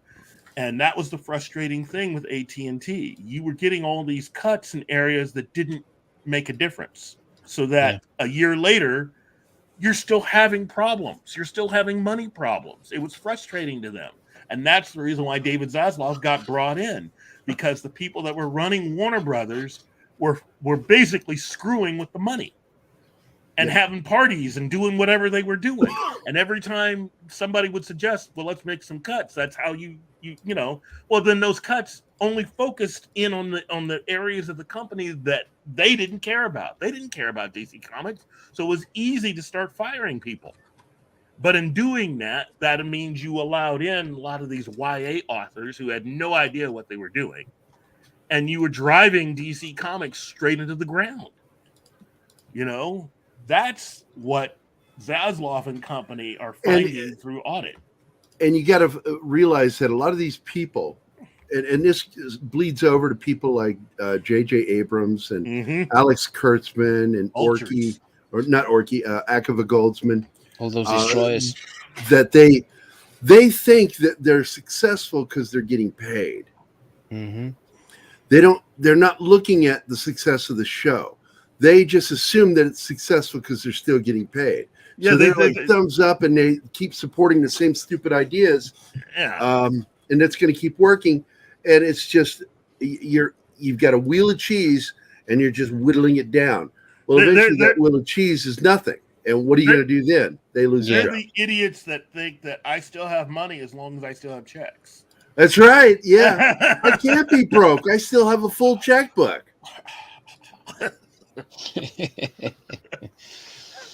And the sad truth is that they are destroying everything that they are touching because they are completely out of touch with what the thing is they are working with, and also the fandom they are supposedly addressing this to.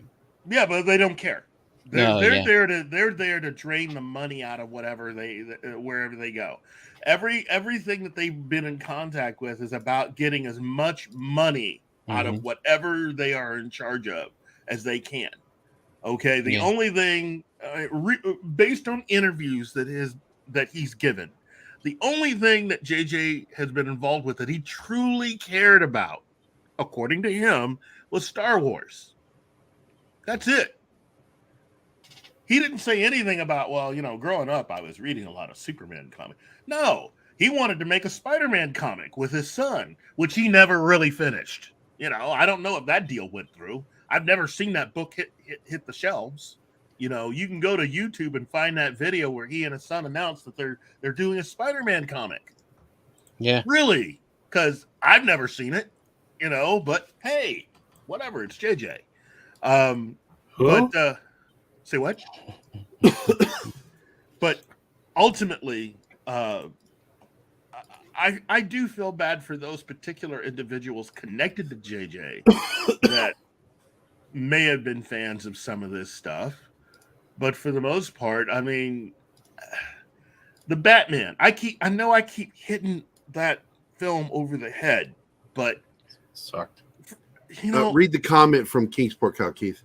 Oh, let me hold on. Kingsport Cow. Oh, it did come out. Oh, jeez. Why am I not? Yeah, surprised it that came out and nobody talked about it. Yeah, because nobody cared about it. It sucks, as King said, you know. Oh my goodness! See, and that's something he cared about. You know? Yeah, exactly. Hi, Peter Venkman fan site. It is. It. Yeah, I don't think anybody's really surprised, but that's really what a lot of people in Hollywood are waking up to. This is a guy that has been praised by everybody, but when you really look at what he's actually done, and again, I'm not really trying to hate on the guy.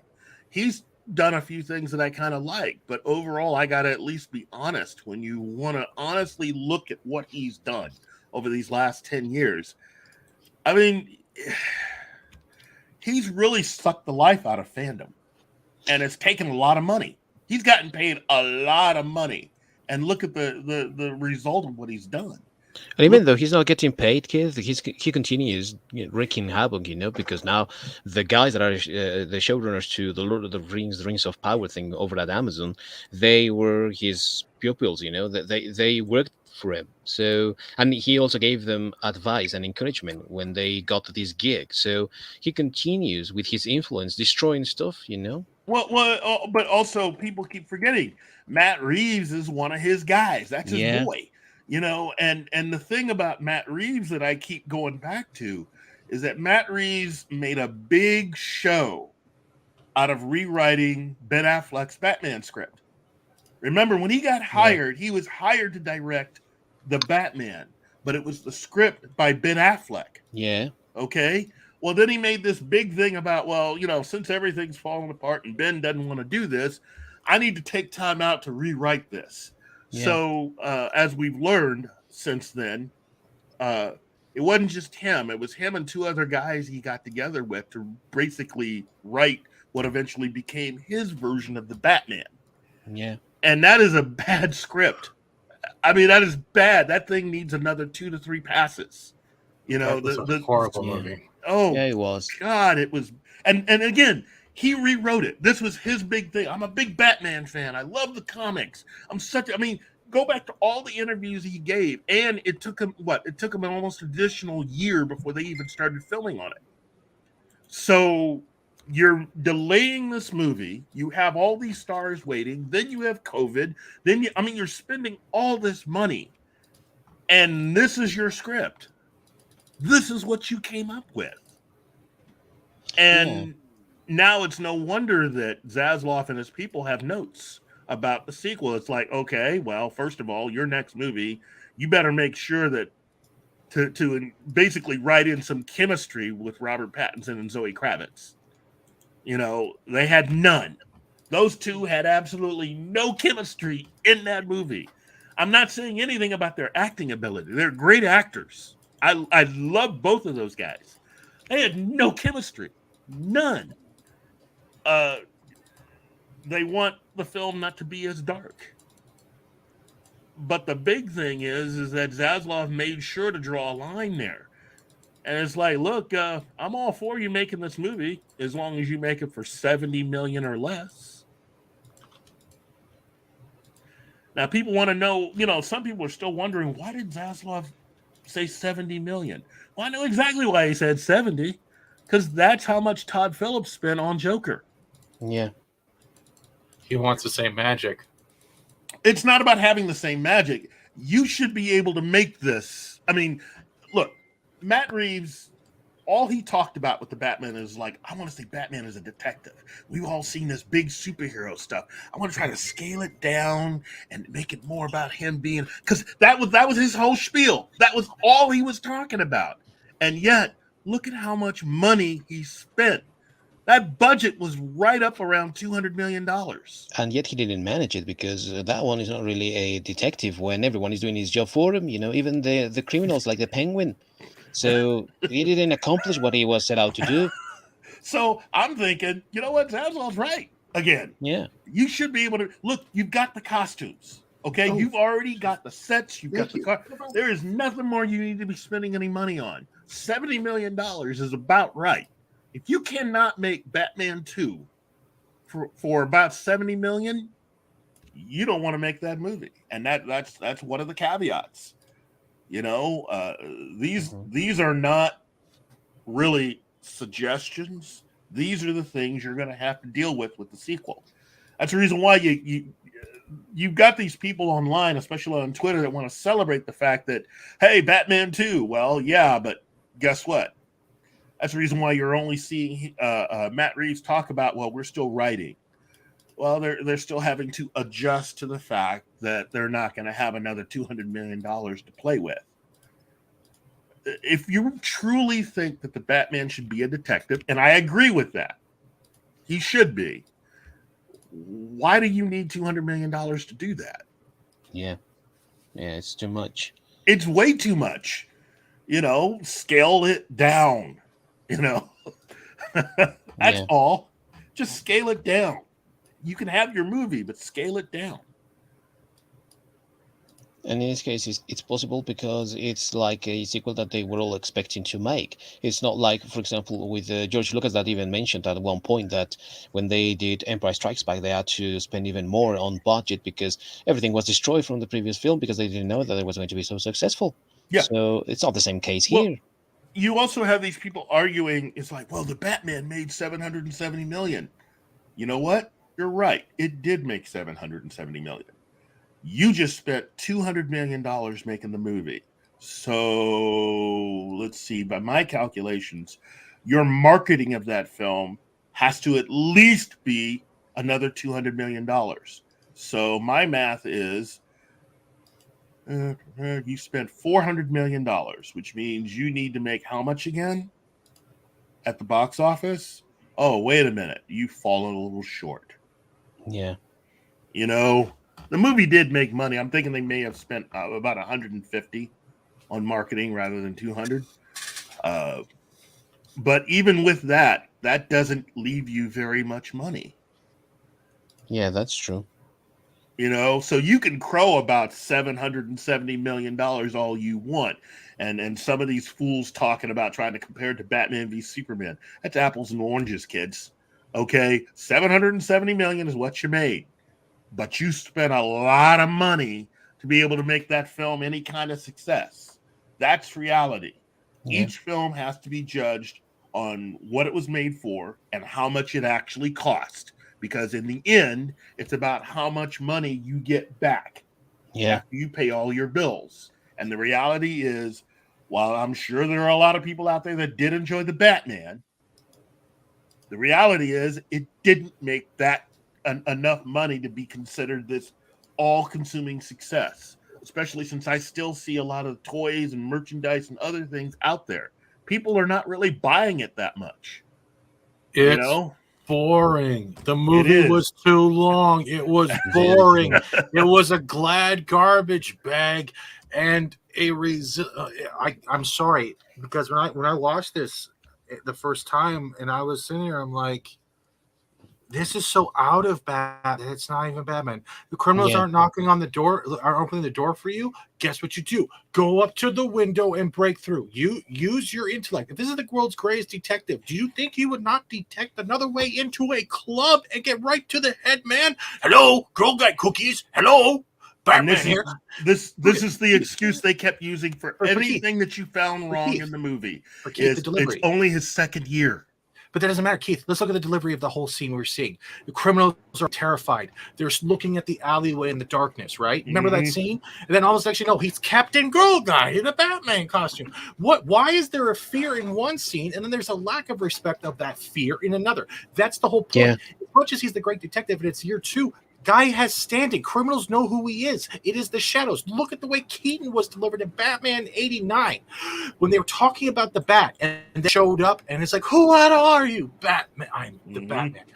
Reeves had a template. Yeah, but Reeves had a template to use that in his style, especially with the alley. What did he do? He replaced the alley the roof for the alley, and then gave us, "Hi, would you like to buy some bat cookies? I knocked on your door 3 times, and I gotta make these sales to get the tricycle for the school competition. Drop me, mother dead, and I don't care if you like the movie. Good. Breathe, I did it. Jesus Christ, Stephen, breathe. You're gonna fucking pass out if you don't fucking breathe. But Stephen, you know what? I think that what you are saying. I think that what you're. Sorry, just wanted to say that what Stephen mentioned. No, because I've talked about this previously, that the stupidity of the film is from one of the best scenes in the film, the fight in the subway. Mm-hmm. That these guys don't know who the fuck he is. I'm like, yeah, are they not in the same city? It's his second year. They've got a bat signal. You don't fucking know who he is? What a dumb question. Bad writing. All of this. Are you okay, Stephen? Are you awake?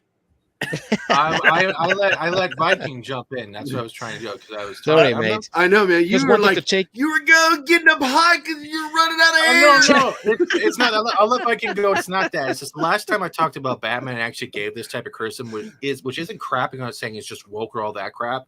I got reamed out of it saying, "Oh, you just sound like another sheep or an NPC." I'm like, that's not it. Yeah, criticism is supposed to be that. If you can pick apart a scene and not have enjoyment, it has nothing to do with being woke. And if you're automatically hearing woke out of someone's mouth with criticism, guess what? You've already made your decision. You're not listening to the person, and you need to take your mouth, put your hand over it, and stop moving it. I think that what Stephen has said, you know, what I've always suggested: hold your hand out about this far from you, right there. Sorry, Viking. Push against it really hard, and then let go. I think Viking has a point though. Before we cut him off for the 4th time. That's okay, mate. I just think that what you just said, combined with the length of the film, also affected it in rewatches. And that's also what affected the box office. Because a movie with this budget that Kit just mentioned, considering also marketing and all that, needed, of course, a lot of rewatches. And not many people went and rewatched this thing. They just watched it for one time only, and that was the end of it. And many people didn't go back to it. Well, that's why it dropped drastically. But I do want to point out, that for you bring up the length, but what I want to know is what did you think of the girth? Salient point. Look, for me, my big screw up scene is the scene with when Batman got knocked out at the church and somehow wound up downtown in a room, locked in a room, and not at unmasked. the police station, surrounded by all these cops that hate him. Yeah. And somehow didn't get unmasked. I mean, it's not like James Gordon picked him up and go, I'll take him downtown. I mean, it's like, how did he get there? And why is he in a room surrounded by all these cops and he's not cuffed?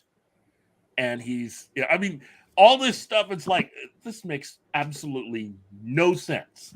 But it's the JJ school of filmmaking. As long as it looks cool, it doesn't matter if it's logic or not. Yeah. And this is what he's doing to Hollywood. I like Matt Reeves. I think he's a talented guy. But for that very reason, that's part of the reason why I was not looking forward to the animated Batman series that he and JJ were doing. Because people keep saying, well, it's the JJ animated Batman film. Well, it was a JJ and Matt Reeves animated Batman series is what it was. So they were both working on it. And so that means you're getting double the JJ in a way. But just one Bruce Timm.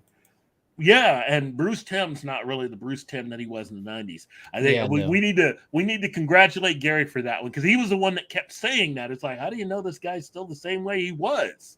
Is he capable of writing like he did back then in the 90s? Turns out he may not be, So everybody can lose the talent. They can.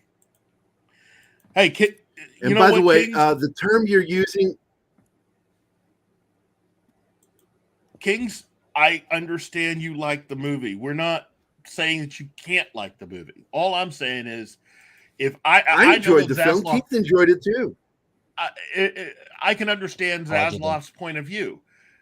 this is stuff that the last people in charge should have been saying, which is, for the amount of time that you made us wait and all the money that you spent, and this is what you gave us. Because you've got a half-done script. That script is not done. Yeah, that script needed like another couple of passes. Yeah. I can't even begin to just, I mean, that's wrong. But this is what happens when you have a script that is not complete, and you end up spending all this money to cover up for all the problems that are inherent in the plot. You know, I only watched the movie once because that's all I needed to see. Same. And there's nothing else to be added here at Kings. No one, if you like it, everyone's going to like it. It's the same thing I've heard from Echo Bass. You don't like every song on an album. Not every person's going to like everything the same or dislike it the same. It doesn't mean when criticism comes to the panel that you should feel it as a personal attack. That's the crap that needs to get narrative. Every time you say, I'm not saying you in general, I'm saying in general, I'm saying this across the board. As soon as a criticism comes out where you feel like you're crapping on somebody that someone else is like, sometimes I think that you're crapping on them too. I'm sorry, I don't have that type of aim. The product is the thing being subjugated to criticism, not the people who enjoyed it or disliked it.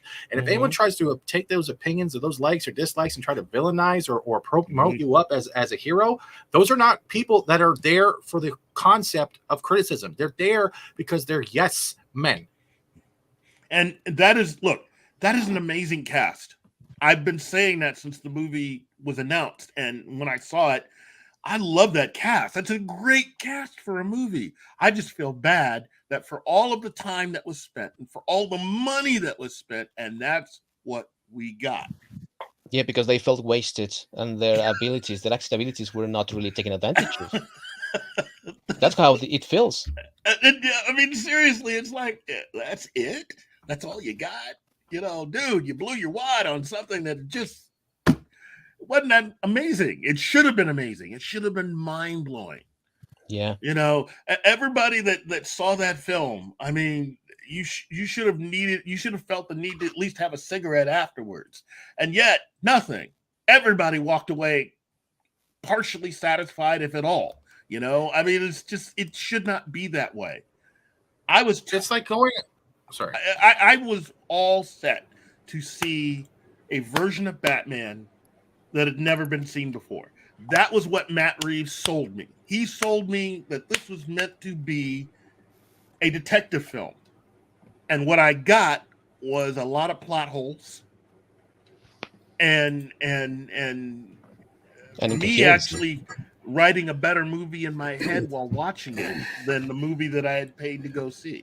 Well, what you got was a remake of two other films, and Batman and Penguin thrown in, and Catwoman, and the best performances in the film. Because I got to tell you, the acting actually was really good in the film.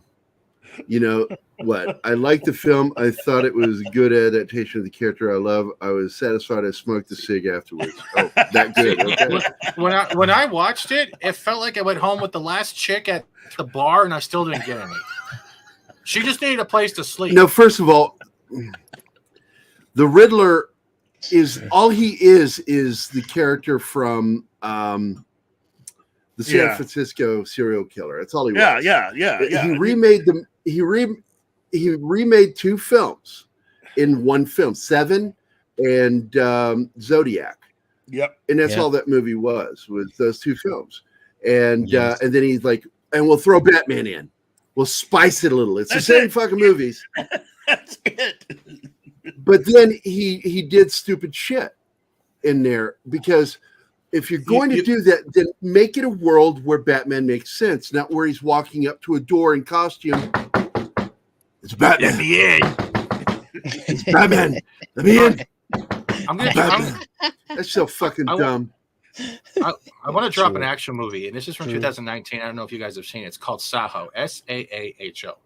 I was going after looking for Bollywood stuff to go check out, and Saho I felt Nolan in it. There was Fast and the Furious in it. It was great. If you haven't seen Saho, go look for that film and watch it. It felt like a comic book that had no comic book in it, and it was a long time since I watched it. Yes, John, it's true.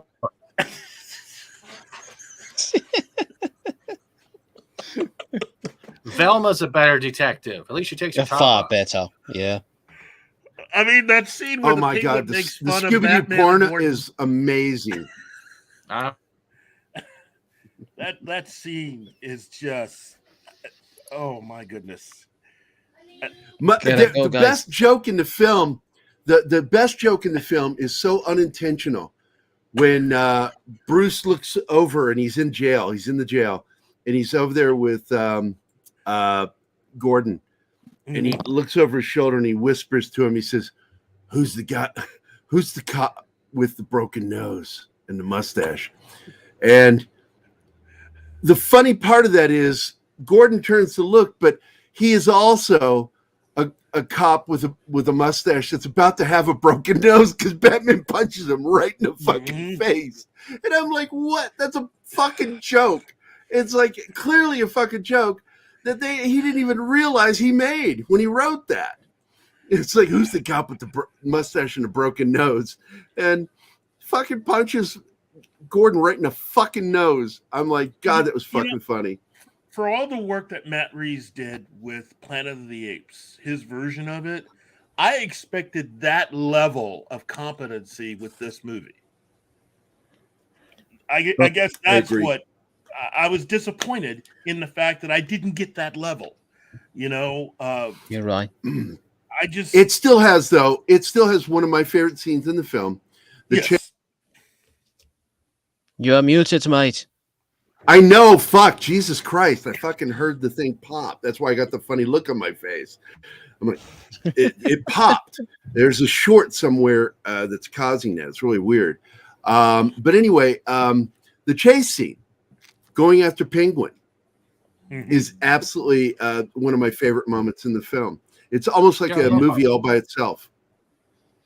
Yeah. It's a good part. It was a good promotion. I love the terror on Penguin's face when he sees Batman walking towards him. I'm like, that's fucking great. I wish the rest of the film had been that good.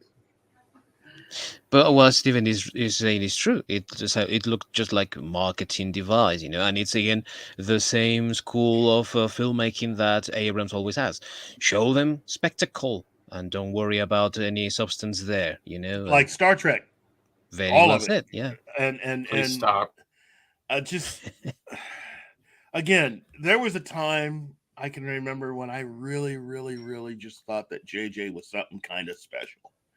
But as time has gone on, the short bus got shorter and shorter. God. Oh no. Oh. What? We were all thinking it. The only problem is I would have removed the seatbelts and the helmet. I need to have a zing sound effect for every time Steven just cuts right to the quick. I mean, zing. Guys, gotta go run some things before I tune in. But it's been a pleasure as always. Yeah. I don't know what he said, but hope you come back sometime, buddy. Viking, I can't wait to see you in Frozen 3. I know your accent will pull up. I'm still in talk with Disney, you know, negotiations, you know. Yeah, he's gonna be the cousin of Pissed Off. He's gonna be called Pissed Off. I'm I'm gonna ask them to just get rid of Kathleen Kennedy if they want me in the film, you know. Just in case they're nice. At this rate, I don't know, man. I don't know either. Cheers, mate. It's been a pleasure. Have a good one. There is a bonus side to Disney. See you, buddy. Marvel, DC, and all this crap that's gone down, and that's it's promoted alcoholism across the board. AA meetings everywhere are full thanks to Disney, Marvel, and franchise recruitment. I'm sure many that with legit levity, not seriousness. I'm sure there are many executives, former executives that are, drinking. Yeah. It's a lot of stuff's out of control at this point, but this is the reason why Zaslav has become so popular. You know, you got to have someone that is just gonna stop the madness. I mean, this is madness, given all this money that's being spent. What is it? It's madness. Or in this case, it's a mad house. It's a madhouse! All right, I quit. Fascinating. I still quit. What we've got here is failure to communicate. So we're wrapping up now. We're at the end of the show. Do we have a list today, Martin? Yes. We got a little busy in the private chat. I didn't know if you were able to keep up. I want to thank everybody that showed up today. It's a good show. There's a list. Very entertaining. I like to. Even though it seems like we're all over the board, we weren't really, because we're still talking about the same theme, the same issues. So I always keep that into consideration when we do our shows. But I want to thank the always lovely and amazing Anima Confusa, Aaron Ratliff, who's not so always lovely and amazing, but he's awesome. And the other lovely Arwen Avalon, Baked Bean, who is one of my favorite beans, Black As, although I would like to find out as what, Das Wolfen, who likes to touch my monkey, DC Talk with Extended. It feels like it's a broken sentence. I feel like there should be something following Extended. Decepticons Cave of Villains, Deleted Scenes, Destiny Captain, Don't Call Me Wave, Dr. Dragon, Kylock, La Adolita, Latino Slant, Polly, and Osa Fresh 1994, Penny J, also known as Dork Knight's mom, Socks Bulletins, the Peter Vickman fan side, Wajid Liki Asharifi Rizvi. And then, of course, that guy we know named Zax, Kyle, something like that, like we give a shit. He's our friend, man. If you're not watching his channel, go check it out. Go sub to this guy. He's so worth it. I hate that we lost him, but when he spread his wings, he fucking flew, man. He really did. Of course, I'm going to give a shout out to Anima. For goodness sakes. I mean, who wouldn't? What? I missed that. What? Marshall. Dr. Dragon. Okay, so, yeah, this goes out to Anima. This town needs an enema. Damn Skippy. Marshall. What did Marshall say? No, I left him out of the list. Ouch! God damn, man! Yeah, just fuck, man. Marshall's my new friend. For God's sakes! I mean, you shared a private chat with him too. Oh my God! Yikes! Oh, what? Time me out. What? No, not you. Give me a timeout. Who's she talking about? To Kings. Oh, to King. Okay, I was like, what did I do? What did I do? Look at your brother did to the door. Oh, wait. Dig deep Aaron. on that one. Where'd that come from? Ezra being in a What meeting now? with Jesus Christ. Keith is ADD. Something is bright red and shiny. Got his attention. He's like a bird. What is it? I need to. Aaron, do you know who's reporting that? 23 minutes ago, Ezra Miller has met with top execs at Warner Brothers Discovery and apologized to them for his behavior. With $300 million of their money on the line with the Flash movie, they've graciously decided to accept his apology. Problem solved? Question mark. This comes from Price of Reason.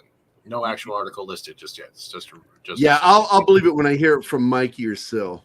You know, Zaslav had his finger over that button, the trap door underneath Ezra. He was ready to hit that. He still needs to go. He's absolutely a wild card. He cannot be trusted. Mental illness is not something that you get control over like that. Anyway, we'll see what happens. Yes, and now I understand Anima. And once again, I want to say this town needs an enema. This town needs an enema.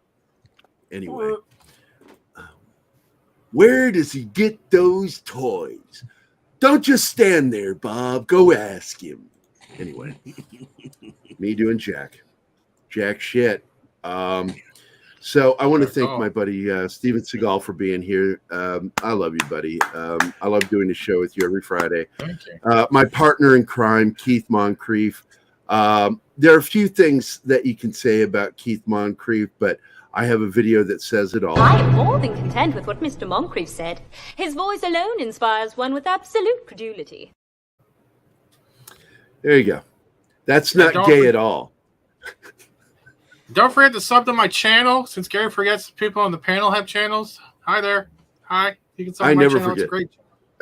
I do. I just want to wrap it up because I got to pee. I want to thank our Bob. You're my number one guy. The way he delivers it, he's saying it exactly like Jack Palance. That was the whole point of that, and he's trying to be ironic. And Bob doesn't get that. He just thinks that he's really saying it. And that was what was funny about that scene. Scott, thanks for dropping in, buddy. He is the voice of VisionCon in Springfield, Missouri, and a close friend of Keith's and mine. And, of course, my good friend and my right side of my brain is Martina Costa Santana, or Martin. Hey, Martin from Ohio, Venezuela, Ohio. Martin. And Martin is the roguish kind of guy. How roguish? Maybe he's a pirate. I don't know. Pirates as an arg?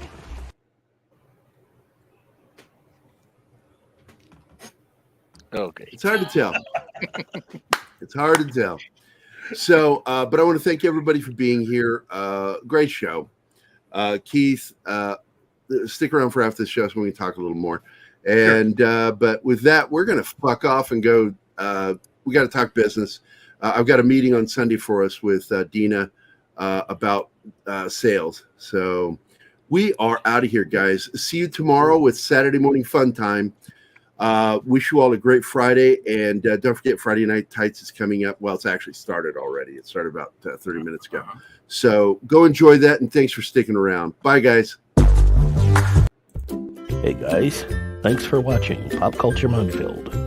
If you've enjoyed the show, please make sure to like, subscribe, and don't forget to click the bell icon for updates on our show. Hey guys, thanks for watching Pop Culture Munfield. What is happening? If you've enjoyed the show, please make sure to like. I don't know. I'm clicking the outro and it's not doing shit. Click the bell icon for updates on our shows and fuck channel. Also, I'm out of here. Please leave a See comment, you guys next and we'd like to know what you same thought of the backdoor episode, as well as time, letting us same know backdoor if there's something channel. you'd like us to cover Ciao, in a future motherfucker. episode.